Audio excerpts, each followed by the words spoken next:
പ്രിയപ്പെട്ടവരെ, olive books പ്രസിദ്ധീകരിച്ച 2 പുസ്തകങ്ങളുടെ പ്രകാശനമാണ് ഈ വേദിയിൽ ഇപ്പോൾ നടക്കാൻ പോകുന്നത്.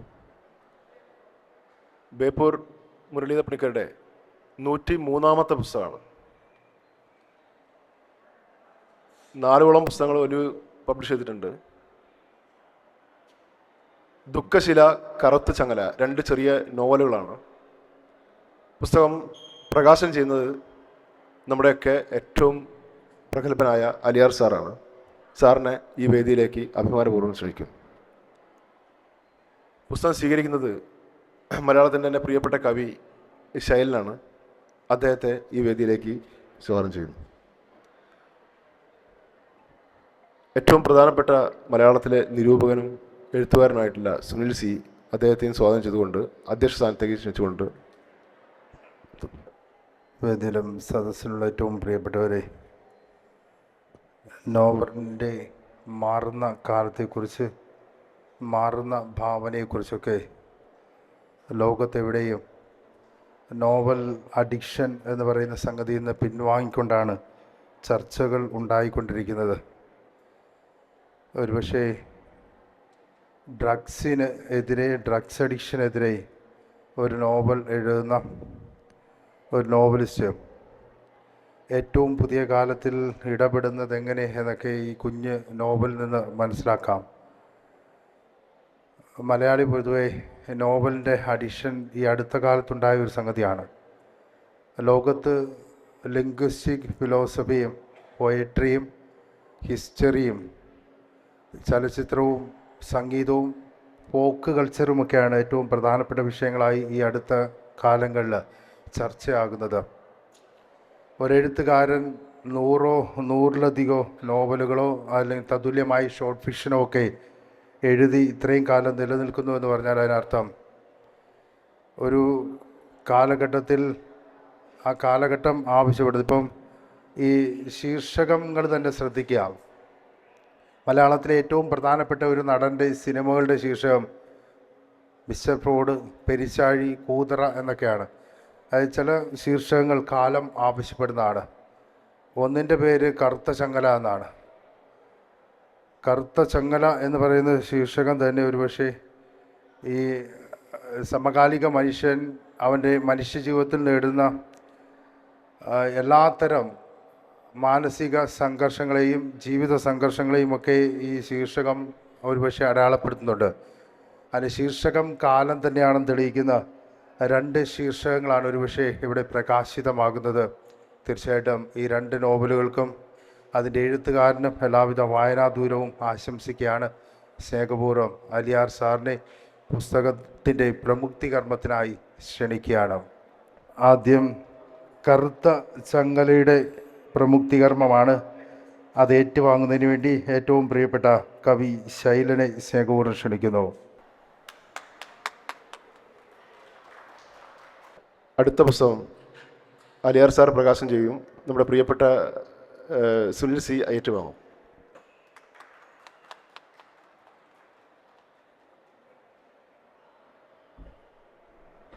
പുസ്തകം പ്രകാശനം ചെയ്ത് സംസാരിക്കുക അലിയാർ സാറിനെ ക്ഷണിക്കും.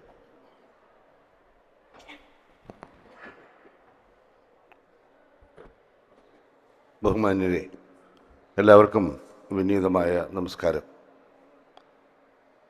ഇവിടെ ഇന്ന് 2 നോവലുകളാണ് പ്രകാശിതമായിട്ടുള്ളത്. ശ്രീമാൻ ബേപ്പൂർ മുരളീധര പണിക്കർ, ഞാൻ മനസ്സിലാക്കിയിടത്തോളം അദ്ദേഹം ഒരു സവ്യസാചിയാണ്. എല്ലാ ആവിഷ്കാര പ്രകാരങ്ങളും അദ്ദേഹത്തിന് വഴങ്ങും എന്ന് ഞാൻ മനസ്സിലാക്കുന്നു.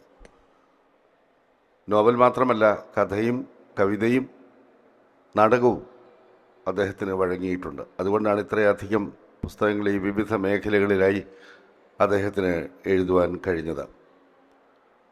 തീർച്ചയായിട്ടും അത്രയും പുസ്തകങ്ങൾ എഴുതാൻ കഴിഞ്ഞിട്ടുള്ള ഒരാൾ തൻ്റെ സർഗാത്മക ജീവിതത്തിൽ പുലർത്തുന്ന ഒരു നൈരന്തര്യവും ഒരു ശ്രദ്ധയും കരുതലും നമ്മൾ മാനിക്കപ്പെടേണ്ടത് തന്നെയാണ്. അല്ലെങ്കിൽ ഈ പ്രായത്തിനിടയിൽ ഇത്രയധികം പുസ്തകങ്ങൾ എഴുതി കൂട്ടുക എന്ന് പറയുന്നത് നിസ്സാരമായ ഒരു കാര്യമല്ല. നോവൽ കഴിഞ്ഞ കുറേ നാളുകളായി അതിൻ്റെ രൂപഭാവങ്ങളിൽ വലിയ മാറ്റങ്ങൾ സംഭവിച്ചുകൊണ്ടിരിക്കുകയാണ്. അപ്പോൾ എൻ്റെയൊക്കെ ചെറുപ്പകാലത്ത് ഒ വി വിജയൻ്റെയും മുകുന്ദൻ്റെയും കാക്കനാടിൻ്റെയും ഒക്കെ നോവലുകൾ വായിച്ച് വളർന്നവരാണ് ഞങ്ങളെങ്കിൽ പിന്നീട് ഇങ്ങോട്ട് വന്ന് നോവലിന് ഒരുപാട് മാറ്റങ്ങൾ സംഭവിച്ചിട്ടുണ്ട്. സമീപകാലത്ത് നോവലുകൾ ധാരാളമായി വിറ്റഴിക്കപ്പെടുന്നുണ്ട്. ലക്ഷക്കണക്കിന് കോപ്പികൾ വിറ്റഴിക്കുന്ന നോവലുകൾ വന്നിരിക്കുന്നു. വലിയ അത്ഭുതമാണ്. 3 ലക്ഷം 2 ലക്ഷം കോപ്പികൾ വിറ്റഴിക്കുന്ന നോവലുകൾ വന്നിരിക്കുന്നു. ഒരു കൗതുകത്തിന് വേണ്ടി എന്താണ് ഇതിൻ്റെ രഹസ്യമെന്ന് മനസ്സിലാക്കാൻ ഞാൻ അവയിൽ ചിലത് വായിച്ച് നോക്കുകയുണ്ടായി. ഗൗരവതരമായ ഒരു വായന ആവശ്യപ്പെടുന്നവയല്ല സത്യത്തിൽ അത്തരം നോവലുകൾ. ഒരുപക്ഷെ മുട്ടത്ത് വർക്കിയുടെയോ ഒക്കെ കാലഘട്ടത്തിലുണ്ടായിട്ടുള്ള പൈങ്കിളി നോവലുകളുടെ വേറൊരു തരത്തിലുള്ള വെർഷനാണ്. വളരെ ലൈറ്റ് റീഡിങ്ങിന് ഉപകരിക്കുന്ന ഒരു തരത്തിലുള്ള വെർഷനാണ് പിൽക്കാലത്ത് വന്നിട്ടുള്ള ഈ സമീപകാലത്ത് വന്നിട്ടുള്ള പല നോവലുകളും. ധാരാളമായി വിറ്റഴിക്കപ്പെട്ടിട്ടുള്ള പല നോവലുകളും അത്തരത്തിൽപ്പെടുത്താവുന്നവയാണ്.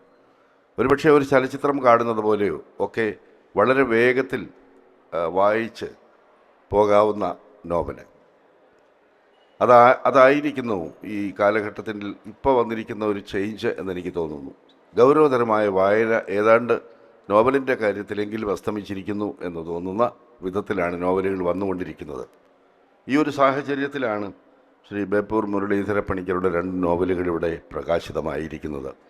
നിശ്ചയമായും അദ്ദേഹത്തിൻ്റെ സാഹിതി ജീവിതത്തിൻ്റെ പിന്നാമ്പുറങ്ങളിലൂടെ സഞ്ചരിച്ചപ്പോൾ എനിക്ക് മനസ്സിലാക്കാൻ കഴിഞ്ഞിട്ടുള്ളത് വളരെ ഗൗരവതരമായ രീതിയിൽ പ്രമേയത്തെ സമീപിക്കുകയും അതിനനുസരിച്ചുള്ള ഒരു രചനാ സമ്പ്രദായം തൻ്റെ നോവലുകളിൽ കൊണ്ടുവരാൻ ശ്രമിക്കുകയും ചെയ്യുന്ന ഒരാളാണ് അദ്ദേഹം എന്ന് ഞാൻ മനസ്സിലാക്കുന്നുണ്ട്. അതുകൊണ്ട് തന്നെ ഗൗരവതരമായ വായന ആവശ്യപ്പെടുന്ന ഒന്നാണ് ഈ നോവലുകൾ എന്നും വിശ്വസിക്കുന്നു. ഒലീവിൻ്റെ ഈ പരിശ്രമം തീർച്ചയായിട്ടും നല്ലത് തന്നെയാണ്. ഈ പുസ്തകത്തിനും അതിൻ്റെ പ്രസാധകർക്കും എഴുത്തുകാരനുമൊക്കെ ആശംസകൾ നേരുന്നു. ധാരാളമായി ഈ പുസ്തകം വായിക്കാൻ ഉപകരിക്കട്ടെ. നല്ല വായന അനുഭവം നൽകുന്നതായിരിക്കും ഈ പുസ്തകം എന്ന് മാത്രം പറഞ്ഞുകൊണ്ട് എല്ലാ ആശംസകളും നേർന്നുകൊണ്ട് നിർത്തുന്നു. നമസ്കാരം.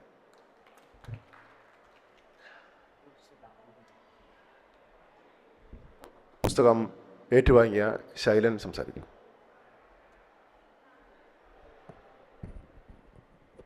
ഏറ്റവും പ്രിയപ്പെട്ട അലിയാർ സാർ, എൻ്റെ ഏറ്റവും അടുത്ത സുഹൃത്തു കൂടിയായ സുനിൽ, സന്ദീപ്, ഇന്നത്തെ പുസ്തകങ്ങളുടെ കർത്താവായിട്ടുള്ള ബേപ്പൂർ മുരളീധര പണിക്കർ, മുന്നിലിരിക്കുന്ന സന്ദീപ്, ഷെർലി, സഖി,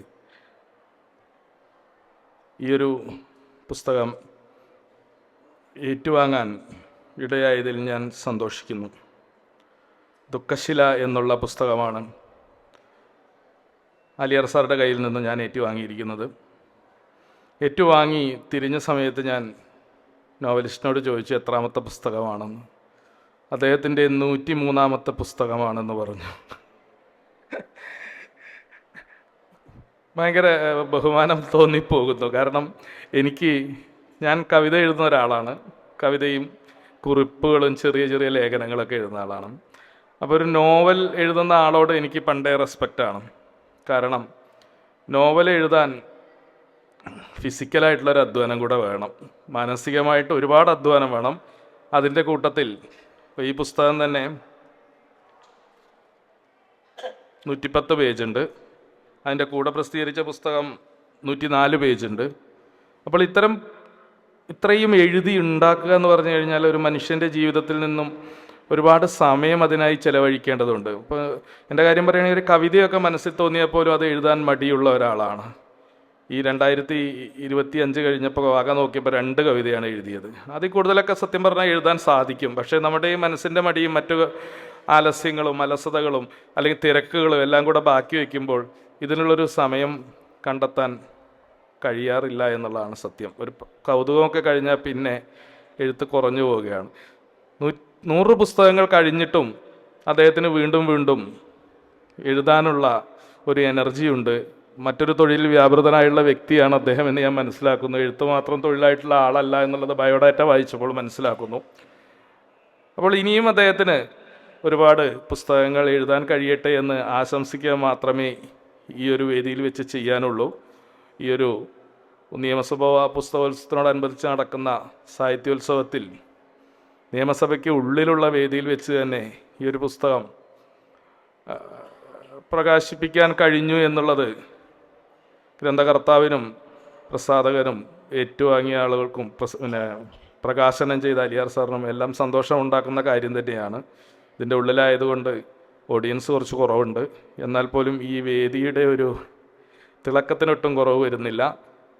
പുസ്തകത്തെക്കുറിച്ച് കൂടുതൽ സംസാരിക്കാൻ നിരൂപകനായ സുനിലിനായിരിക്കും കൂടുതൽ കഴിയുക എന്ന് ഞാൻ വിശ്വസിക്കുന്നു. പുസ്തകം വായിച്ചിട്ടില്ലാത്തതിനാൽ ഒരുപാടൊന്നും അതിനെക്കുറിച്ച് സംസാരിക്കാൻ കഴിയുകയില്ല. പുസ്തകത്തിൻ്റെ നിർമ്മാണം വളരെ ഭംഗിയായിട്ടുണ്ട്. ഒലിവ് ബുക്സാണ് പുസ്തകം പുറത്തിറക്കിയിരിക്കുന്നത്. ഒലിവിൻ്റെ എല്ലാ പുസ്തകങ്ങളെയും പോലെ തന്നെ പുസ്തകം നിർമ്മാണത്തിൽ വളരെയധികം നന്നായിട്ടുണ്ട്. പുസ്തകത്തിനും ഗ്രന്ഥകർത്താവിനും ബാക്കിയുള്ള എല്ലാവർക്കും നന്മകൾ നേർന്നുകൊണ്ട് നിർത്തുന്നു. നന്ദി.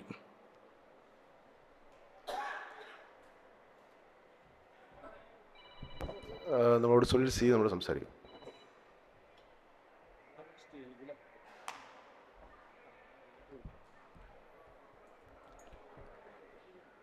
വേദിയിലുള്ള ഏറ്റവും പ്രിയപ്പെട്ട അലിയാർ സാർ, പ്രിയപ്പെട്ട ശൈലൻ, ഏറ്റവും പ്രിയപ്പെട്ട സന്ദീപ്, ഈ 2 നോവലുകളുടെ കർത്താവ് ബേപ്പൂർ മുരളീധര പണിക്കർ, ഏറ്റവും പ്രിയപ്പെട്ടവരെ, ഒരുപക്ഷെ മലയാളത്തിൽ ഫ്യൂഷൻ ലിറ്ററേച്ചർ എന്ന് പറഞ്ഞിട്ടൊരു സംവിധാനം 1960കളിൽ SK പൊറ്റക്കാട്ട് ഉദ്ഘാടനം ചെയ്യുകയുണ്ടായി.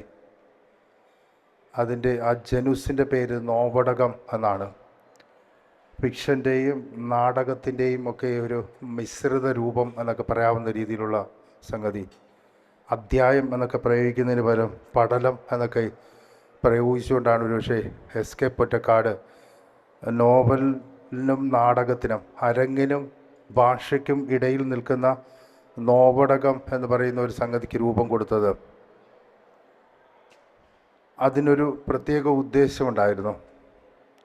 ഒരുപക്ഷെ ചരിത്രത്തിൽ രേഖപ്പെടുത്താൻ വിസമ്മതിച്ച അല്ലെങ്കിൽ പൂരിപ്പിക്കാൻ വിട്ടുപോയ ചരിത്രത്തിൻ്റെ ഏടുകളെയാണ് ഈ നോവടകം നാടക സ്വരൂപമുള്ള ഒരു പുസ്തകത്തിലേക്കൊക്കെ പൊറ്റക്കാട് കൊണ്ടുവച്ചത്. എന്തുകൊണ്ട് ഇത്തരം ഒരു ആമുഖം ഈ പുസ്തകങ്ങൾ പ്രകാശിപ്പിക്കുമ്പോൾ പറയുന്നു എന്ന് ചോദിച്ചാൽ, നമ്മൾ പലപ്പോഴും പറയാൻ ആഗ്രഹിക്കുകയോ പറയാൻ ഇഷ്ടപ്പെടാത്തതോ ഒക്കെ ആയ സംഗതിയാണ് ഈ മയക്കുമരുന്നുമായി ബന്ധപ്പെട്ട, ലഹരിയുമായി ബന്ധപ്പെട്ട ചില നിലനിൽക്കുന്ന ചില പോരായ്മകളോ എന്നൊക്കെ നമ്മൾ കരുതുന്ന പലതുമുണ്ടല്ലോ. അങ്ങനെ പലതും ഈ നിയമസഭാ പുസ്തകോത്സവം നടക്കുമ്പോഴും ഇവിടെ ഒരു സ്കൂൾ അധ്യാപകൻ, ജോസ് എന്ന് പറയുന്ന അധ്യാപകൻ, ഒരു ലഘുലേഖ കണക്കൊരു പുസ്തകം പ്രചരിപ്പിക്കുന്നുണ്ട്, പോകുന്ന എല്ലാവർക്കും കൊണ്ടുനടന്ന് കൊടുക്കുന്നുണ്ട്. അത് ഈ ലഹരിയുമായി ബന്ധപ്പെട്ട, ലഹരിയുടെ ഈ തട്ടുതട്ടായിട്ടുള്ള അടുക്കി വെച്ചിട്ടുള്ള കാലം, ഓരോ വർഷത്തിനനുസരിച്ച് പുതിയ പുതിയ ലഹരി പദാർത്ഥങ്ങൾ കുമിഞ്ഞു വരുന്ന ഒരു സംസ്കാരത്തിലേക്ക് ബോധവൽക്കരണത്തിൻ്റെ ഭാഗമായിട്ടാണ് ഒരുപക്ഷെ അത് നൽകുന്നത്. എനിക്കും ഇത് വാങ്ങിക്കുന്ന ഓരോരുത്തർക്കും ഉറപ്പാണ്, ലഹരിക്കെതിരെയുള്ള ഒരു സംഗതി ആയതുകൊണ്ടൊക്കെ തന്നെ നമ്മളൊരു പക്ഷേ ഇതിങ്ങനെ അതിഗൗരവമല്ലാത്ത രീതിയിൽ ഇത് വാങ്ങുകയും എന്നാൽ വിനിയോഗിക്കാതെ അതുകൊണ്ട് പൂഴ്ത്തിവെക്കുകയോ താഴ്ത്തിവെക്കുകയൊക്കെ ചെയ്യും. ഞാൻ മനസ്സിലാക്കിയിടത്തോളം ഈ ഏറ്റവും പുതിയ കാലത്തിൽ, ഈ അയഞ്ഞ കാലത്തിൽ, ലിംഗ്വിസ്റ്റിക് ഇലാസ്റ്റികതയുടെ കാലത്തിൽ, വിഷ്വൽ ഇലാസ്റ്റിസത്തിൻ്റെ കാലത്തിൽ മലയാളിയെ ഒരുപക്ഷെ ഇത്തരം കാര്യങ്ങളിൽ ബോധവാന്മാരാക്കുവാൻ, ബോധവൽക്കരിക്കാൻ, പുതിയ സാക്ഷരത നൽകാൻ ഉതകുന്നത് ഫിക്ഷൻ ആണ് എന്നാണ് ഞാൻ കരുതുന്നത്. മലയാളി ഫിലോസഫിയുടെ അഡിക്ഷൻ ഇല്ലാത്ത ആളാണ്. ചിത്രകലയോടും ശില്പകലയോടും അഡിക്ഷൻ ഇല്ല. സംഗീതമാണെങ്കിൽ പോലും പുതിയ സംഗീതത്തോടാണ്, അയഞ്ഞ സംഗീതത്തോടാണ് താല്പര്യം. സിനിമയാണെങ്കിൽ പോലും അയഞ്ഞ സിനിമയോടോ അല്ലെങ്കിൽ പുതിയ സിനിമയോടെയാണ് താല്പര്യം. അതായത് നമ്മൾ ഇപ്പോൾ ഇവിടെ ഇരിക്കുന്ന ആരോടാണെങ്കിലും ഈ കപ്പയുടെ കോമ്പിനേഷൻ എന്തെന്ന് ചോദിച്ചാൽ നമ്മൾ പറയും ഒന്നുകിൽ ബീഫ് കറി അല്ലെങ്കിൽ മീൻ കറി എന്ന് പറയും. അങ്കമാലി ഡയറീസ് എന്ന് പറയുന്ന സിനിമ വന്നപ്പോൾ കപ്പയുടെ കോമ്പിനേഷൻ പുഴുങ്ങിയ മുട്ടയായിട്ട് മാറി. ഈ ഒരു ചേഞ്ച് തീർച്ചയായിട്ടും എല്ലാത്തിലും ഉണ്ട്. അതുകൊണ്ട് തന്നെ മലയാളിയെ ഈ ലഹരിക്കെതിരെ ബോധവൽക്കരണം നടത്താൻ ഏറ്റവും ഉപയുക്തം എന്ന് ഞാൻ കരുതുന്നത് ഫിക്ഷനാണ്. ഈ ഫിക്ഷൻ്റെ അഡിക്ഷൻ ബാധിച്ച മലയാളി തീർച്ചയായിട്ടും ഇത്തരം ഈ കറുത്ത ചങ്ങല എന്ന് പറയുന്ന നോവല് നിർബന്ധമായും വായിക്കാൻ എടുക്കണം എന്നാണ് എൻ്റെ വിനീതമായ അഭ്യർത്ഥന. കാരണം അത്തരത്തിലുള്ള വായനയാണ് ഒരുപക്ഷെ എന്താ പറയുക ഏറ്റവും എന്താ പറയുക സുഖദായകമായ പാരായണമോ അല്ലെങ്കിൽ എന്താ പറയുക ഈ ഭാരിച്ച വേലയല്ലാത്ത പാരായണമൊക്കെ നൽകുന്നത് ഏറ്റവും പുതിയ കാലത്തിൽ നോവൽ തന്നെയാണ്. ഫിക്ഷനാണ് ഏറ്റവും ഭാരമില്ലാത്ത വായന നൽകുന്നത്. വായന ഒരു കഠിന പ്രയത്നമാണ്. വായന ഒരു ശ്രമകരമായ ദൗത്യമാണ്. വായന എഴുത്തിനേക്കാൾ ഒരു പക്ഷേ ഭാരമുള്ള ഒരു ജോലി എന്ന് കരുതുന്ന ഒരാളാണ് ഞാൻ. അതുകൊണ്ട് തന്നെ മലയാളിയെ സംബന്ധിച്ച് ഒരു പക്ഷേ ബോധവൽക്കരണ യജ്ഞം എന്ന രീതിയിൽ, സാക്ഷരതയുടെ ഒരു മീഡിയം എന്ന രീതിയിൽ നോവലായിരിക്കും ഒരു കുറച്ച് നാളത്തേക്ക് കൂടി ഒരു പക്ഷേ ഒരു സാക്ഷര മൂല്യമുള്ള ബോധവൽക്കരണത്തിൻ്റെ സാക്ഷര മൂല്യമുള്ള ഒരു മീഡിയമായി തുടരുക എന്നാണ് ഞാൻ കരുതുന്നത്. അതുകൊണ്ട് തന്നെ കറുത്ത ചങ്ങല എന്ന് പറയുന്ന ശീർഷകം തന്നെ ഒരുപക്ഷെ ഈ ഡ്രഗ്സുമായി ബന്ധപ്പെട്ട് നോവലിസ്റ്റ് മുമ്പോട്ട് വയ്ക്കുന്ന കുറേ ചങ്ങലകളെക്കുറിച്ചാണ്, അതല്ലെങ്കിൽ അത്തരത്തിലുള്ള കുറേ ബാധ്യതകളെക്കുറിച്ചാണ്. ഒരേ സമയം ശരീരത്തിനേൽക്കുന്ന, മനസ്സിനേൽക്കുന്ന, അതിനേക്കാൾ ഉപരി ഇത് വിനിയോഗിച്ച് കഴിയുമ്പോൾ പൊതുസമൂഹത്തിനേൽക്കുന്ന മുറിവുകളെക്കുറിച്ചൊക്കെയാണ് ഒരുപക്ഷെ കറുത്ത ചങ്ങല സംവദിക്കുന്നത്. ദുഃഖശില എന്ന് പറയുന്ന മറ്റൊരു നോവൽ, ബേപ്പൂർ മുരളീധര പണിക്കർ തന്നെ എഴുതിയ മറ്റൊന്ന് ഈ കർമ്മബലവുമായി ബന്ധപ്പെട്ട സംഗതികളെക്കുറിച്ചാണ്. ഇന്ത്യൻ തത്വശാസ്ത്രത്തിൽ കർമ്മ എന്നൊക്കെ പറഞ്ഞിട്ട് നമ്മൾ ഈ ഗീതയിലുമൊക്കെ പഠിപ്പിക്കുന്നത് പോലുള്ള സംഗതികൾ ഈ ഇന്ത്യൻ തത്വചിന്തയിൽ ഈ കർമ്മബലയെക്കുറിച്ചൊക്കെ കൂടുതൽ കാര്യങ്ങൾ നമ്മൾ വായിക്കുന്നുണ്ട്, മനസ്സിലാക്കുന്നുണ്ട്. എന്തുകൊണ്ടാണ് മലയാളത്തിൽ ഒരു നോവലിസ്റ്റ്, നമുക്കറിയാം 100 പുസ്തകങ്ങൾ പിന്നിടുന്നു എന്ന് പറഞ്ഞാൽ 103 പുസ്തകങ്ങൾ പിന്നിടുന്ന ഒരു നോവലിസ്റ്റ് ഏറ്റവും പുതിയ കാലത്തിൽ എങ്ങനെയാണ് ചർച്ചയാകേണ്ടുന്നത്, അല്ലെങ്കിൽ ഏറ്റവും പുതിയ കാലം ഏറ്റെടുക്കേണ്ടത് എങ്ങനെയാണ് എന്നൊക്കെ ചോദിച്ചാൽ ഇതിനൊരുപാട് ഒരുപക്ഷെ എന്താ പറയുക പ്രചുരവും പ്രചാരവും ഒക്കെ ലഭിച്ചു എന്ന് വരില്ല. അപ്പോഴും എന്തുകൊണ്ടാണ് ഈ ശീർഷകം കാലിക പ്രസക്തമാകുന്നത്, അല്ലെങ്കിൽ ശീർഷകം പുതിയ കാലത്തിൻ്റേതായി മാറുന്നത് എന്ന് ചോദിച്ചാൽ, നമ്മളെന്ത് പറയുന്ന പുതിയ മലയാളി എന്ന് വെച്ചാൽ ഈ ഏറ്റവും ലളിതമായി ജീവിക്കുന്നു, മിനിമലിസ കാലത്ത് ജീവിതമൊക്കെയാണ് നയിക്കുന്നതെന്ന് പറയുന്നതിൻ്റെ മറു സൈഡിൽ ഏറ്റവും നന്നായിട്ട് ഒരുപക്ഷെ ഈ നിരഞ്ജൻ എന്ന് പറയുന്ന ഒരു കവിയുണ്ട്. നിരഞ്ജൻ ഈ മലയാളിയുടെ മൈതാത്മകതയെക്കുറിച്ചൊരു പുസ്തകം എഴുതിയിട്ടുണ്ട്. ഈ എല്ലാ കാലത്തും ഈ മൈതാത്മക സ്വഭാവം എന്ന് പറയുന്ന ഒരു സംഗതി ഈ മിനിമലിസത്തോട് ചേർത്ത് വായിക്കേണ്ടുന്ന ഒരു സംഗതിയാണ്. മിനിമലിസവും ഈ മൈതാത്മകതയും ഒട്ടൽ സ്വഭാവമൊക്കെ ഒരുമിച്ച് കൊണ്ടുപോകുന്ന ഒരു പുതിയ മലയാളി രൂപീകരിക്കപ്പെട്ടിട്ടുണ്ട്.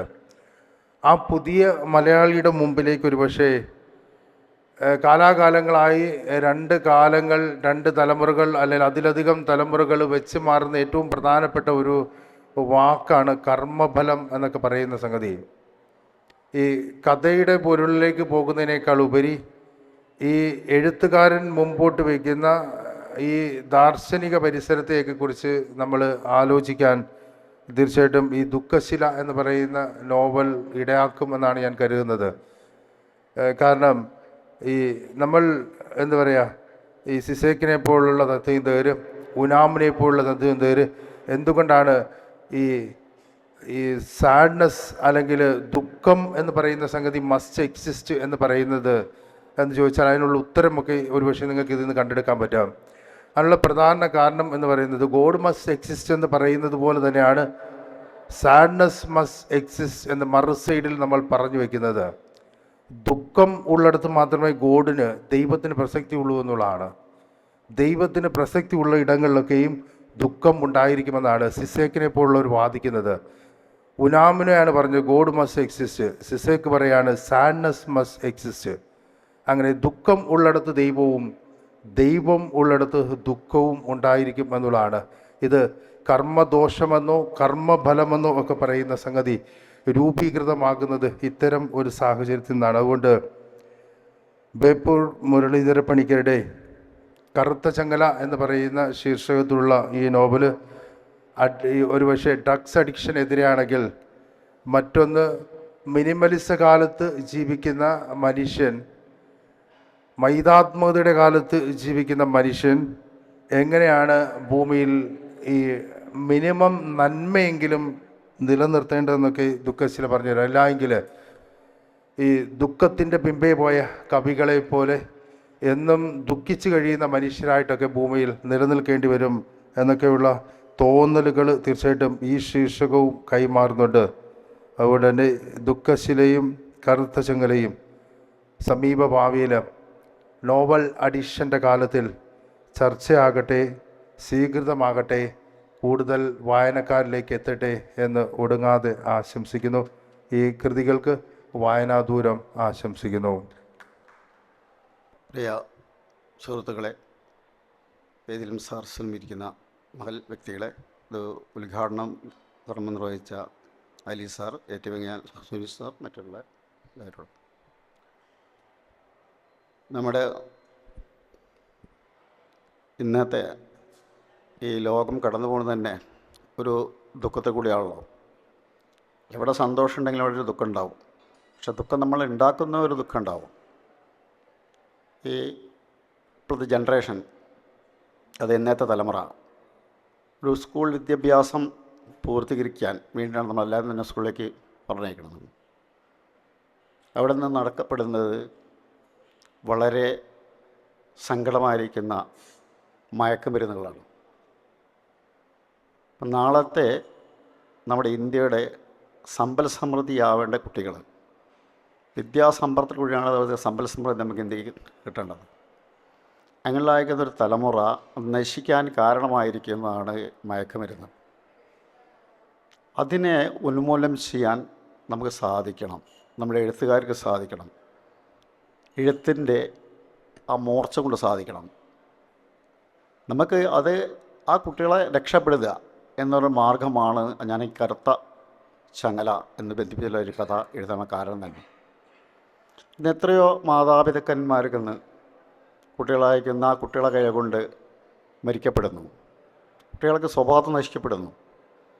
ഇങ്ങനെയുള്ള അയക്കുന്ന സമൂഹമാണ് ഇന്ന് നമ്മൾ കടന്നു പോകുന്നതായിരിക്കുന്ന ഒരു ബോധം നമ്മളിലേക്ക് മാതാപിതാക്കൾക്കും അതുപോലെ സർക്കാരിനും അത് നിർബന്ധമായൊരു ബോധം വരേണ്ടതാണ്.